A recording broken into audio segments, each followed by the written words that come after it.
Sekarang kita masuk ke diamond problem atau persoalan diamond.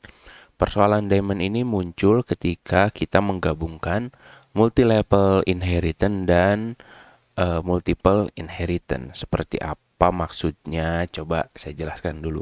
Misalkan kita punya kelas yang paling atas, misalkan ya kelas A, itu dia punya anak gitu ya. Dia punya subclass ini multiple inheritance. Di sini kelasnya adalah kelas B dan kelas C. Nah, lalu kemudian B dan C ini menghasilkan satu subclass lagi, yaitu kelas D. Nah, di sini kelas D ya dia melakukan multiple inheritance dari B dan C.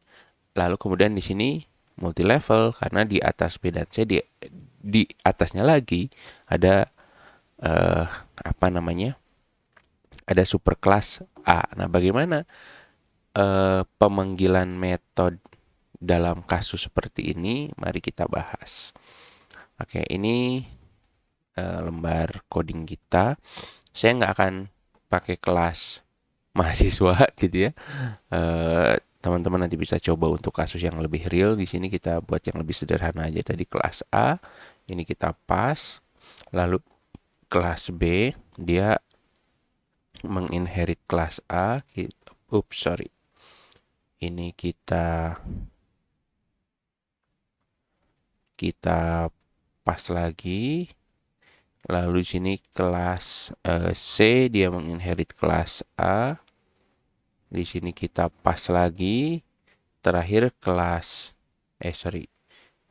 D dia menginherit A dan C. B, C. Coba kita lihat.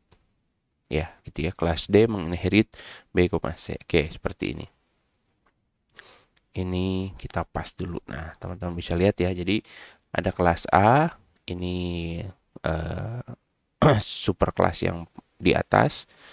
Lalu kelas B dia menginherit kelas A, kelas C juga menginherit kelas A, lalu kelas D menginherit B dan D. Bagaimana jika di sini kita melakukan override ya?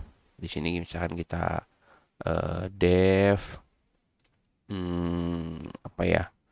Info aja gitu ya. Lalu self di sini print sini kelas C.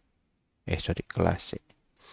Yang ini kita copy ke sini aja, kita copy ke sini aja, kita ganti. Ya, ini kelas A, yang ini kelas B. Lalu kemudian ini kita coba running dulu template-nya. Nggak ada error. Di bawah kita bikin objek misalkan. Itu sama dengan D gitu ya.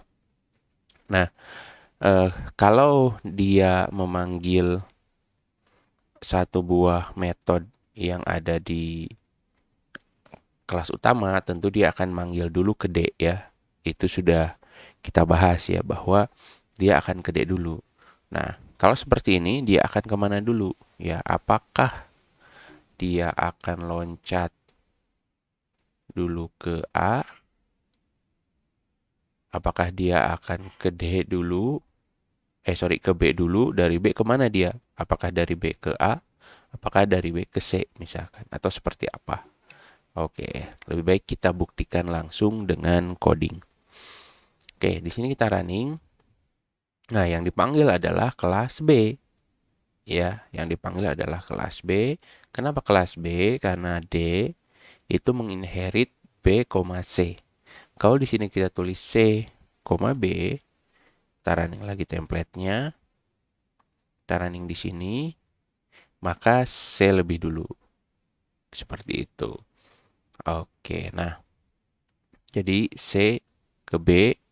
Nah, setelah itu kalau di superclass satu level di atasnya tidak ada, ya misalkan ini kita balikin lagi ke pas. Ups. Ini kita tutup dulu, yang ini kita tutup dulu, yang ini kita tutup dulu, yang ini kita pas.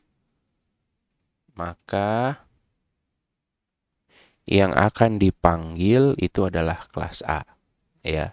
Jadi dia akan naik satu level dulu berdasarkan urutannya, lalu kemudian dia akan naik lagi ke yang lebih tinggi. Nah, sebenarnya problemnya itu bisa jadi lebih kompleks gitu ya, bukan cuma seperti ini. Bisa jadi di sini misalkan kelas A, sorry.